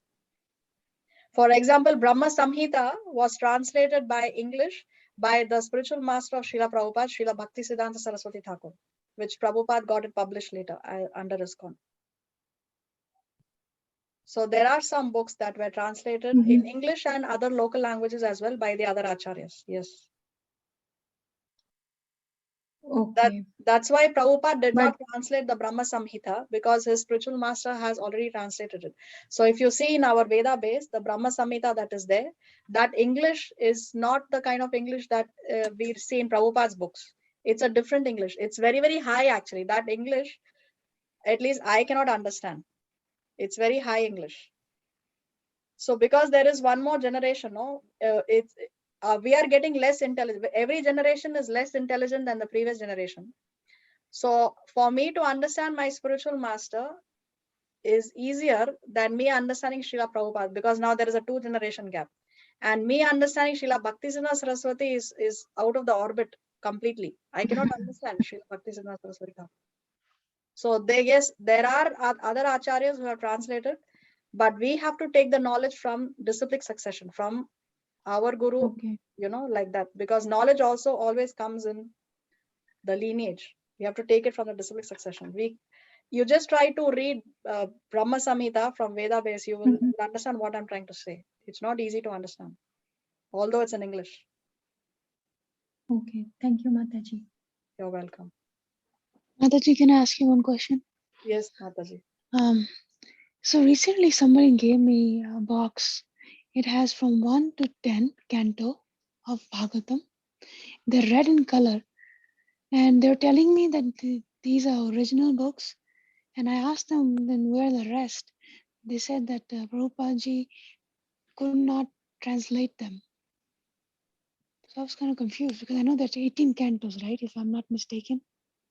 No, there are 12 cantos. And 12 Prabhupada, Srila Prabhupada translated till he was midway through the 10th canto when he passed away.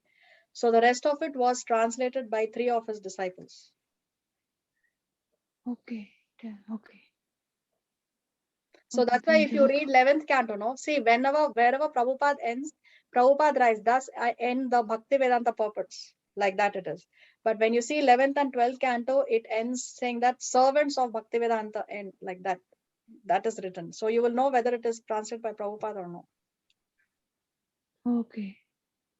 And there's some cantos that are double, right? That they have two, like first part and second part, right? Yeah, some cantos depends on the edition of the Bhagavatam that you have. So some editions are like that. Because it's too huge, then they split it into 2 or more. So, but total there are 12 books. in 12 Bhagavatam. cantos. No, 12 cantos. 12. Are, how many books are 12 there? That cantos. depends on the edition. Okay, okay. Okay, thank you. You're welcome. I had one more question. Yes, Priya. I'm sorry. No problem. My pleasure. So, if I'm gifting something to somebody which is like non-devotional, I mean, it's not like something, but it's in the mode of goodness, like a gift, any gift, you know, like a purse or a bag or something like that. So, am I accumulating good karma, bad karma, no karma? How does that work? Yeah, so because you are a devotee, because you are chanting the holy name, when you give a gift and you're establishing a relationship with a person, you're bonding with a person, the person will benefit from your association. So you giving a gift is different from somebody else giving a gift, a mundane. but what Because if you it are is giving your associate. See, preaching is not only about, okay, I am teaching you the shlokas. Preaching is also you establishing a relationship, a friendship with a person. When you establish a friendship, when you have a certain bond with a person, the person now places his or her faith in you and now starts to benefit by associating. Yes. So there can be so many things that can help you bond with a person. So giving gift is one way. See, there are 6 loving exchanges between the devotees. Giving gifts, receiving gifts, cooking also, feeding them prasad or you accepting prasad from them. And third is, I forgot the third one.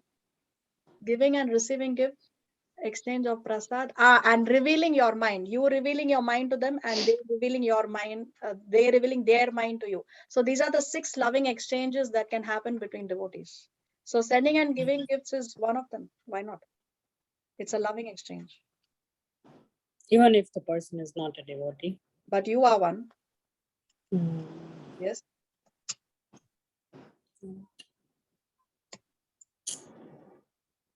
Okay. What else? Okay. Thank you. Mataji, one last question. Yes, Mataji. So I was watching this class. I forgot Anindar Moli, I think his name is. Prabhuji, he was giving the class. So he was saying that because Prabhupada never said that we should be praying to like Laddu Gopal. We should have either God Nitai or Radha Krishna because of the sampradaya that we follow. And if you have Laddu Gopal, you should get God Nitai or Radha Krishna. I know for Radha Krishna there are a lot of rules and regulations that needs to be properly followed, otherwise you accumulate sins. So I have a desire of getting God Nitai, but I'm not initiated yet. I'm an aspiring devotee. And then in my home also, as you know, there's no one else that's a devotee.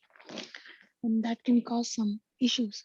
But if I wanted to get one God Nitai, how would I go about doing that? Like, do I need to wait till I get initiated?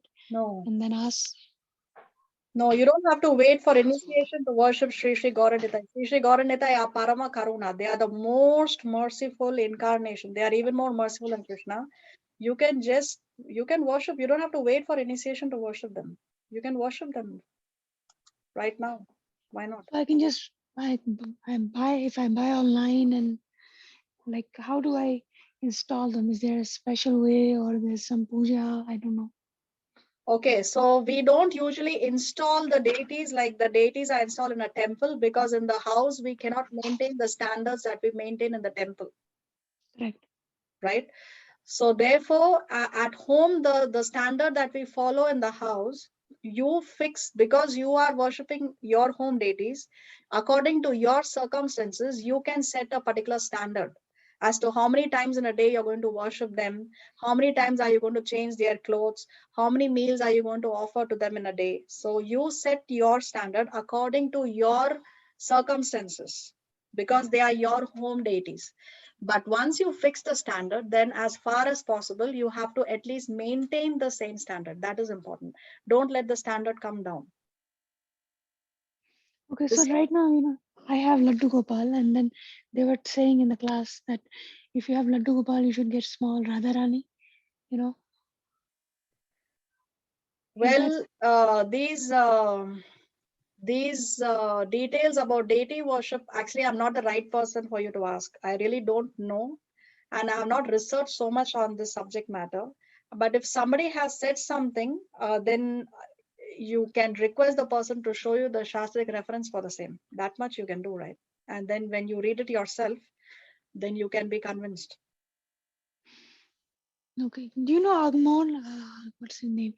Agmon or something like that. Amod Prabhuji. Leela Prabhu? Yes, Oh, yes, yes, Shiva yes, Mataji. yes. Yeah. That's those Prabhuji, use in one of the classes. And I had raised my hand, but unfortunately I didn't get called because I wanted to ask him because he's in India. And that's what he said. Okay, as the Gaudiya Sampradaya, we should be worshipping God Nitai, because yes, they are merciful. But if you have small Laddu Gopal, you can get a small Radharani as well. But my house, You can get or you must get. Now there are two different things. you should get. That's what he said. You should get You that. should get. He said that we do not do puja of Krishna alone. He has to be with Radharani. How about you asking this question to a disciple of Srila Prabhupada or a visiting spiritual master who may visit your place?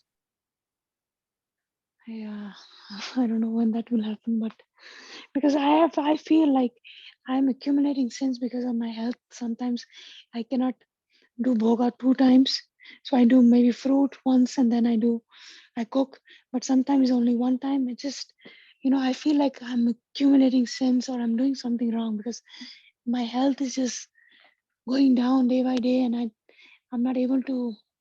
So I don't know. That's what I was told, that if you don't take good care of Nandu Gopal, then you're accumulating sins.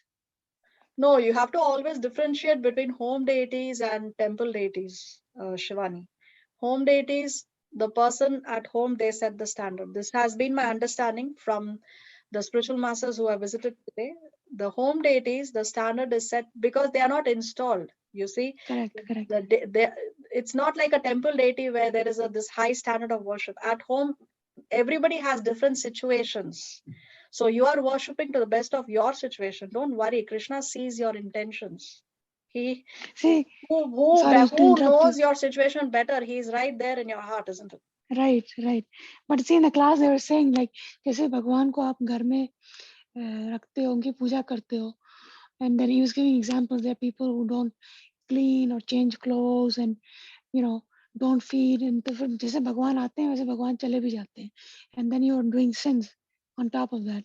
So that kind of scared me because I try to do the best I can to my ability, but I have a desire also to get God Nitai, because like here we have some devotees, every Sunday we meet and they have God Nitai and I take flowers for them every Sunday and they're so beautiful and I have the desire, but right now because there's no other people are devotees in my home, so I'm scared to get one because I don't know how the reaction will be.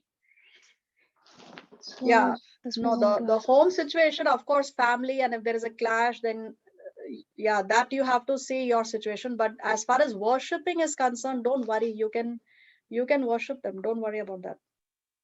Don't.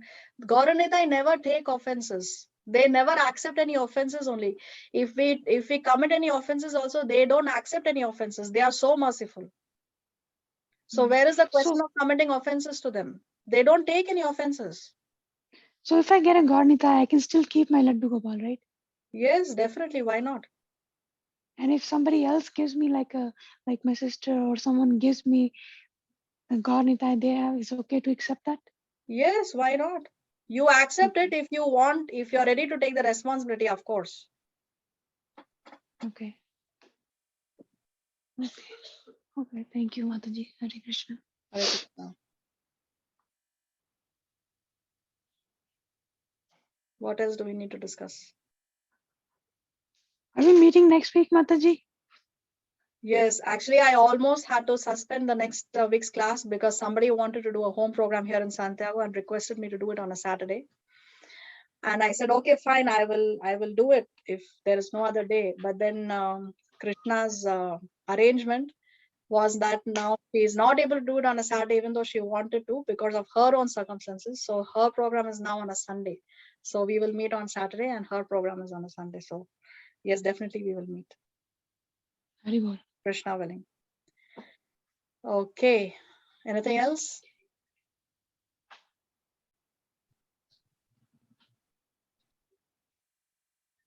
Okay, then see you all next week. Till then, have a nice week. Hare Krishna.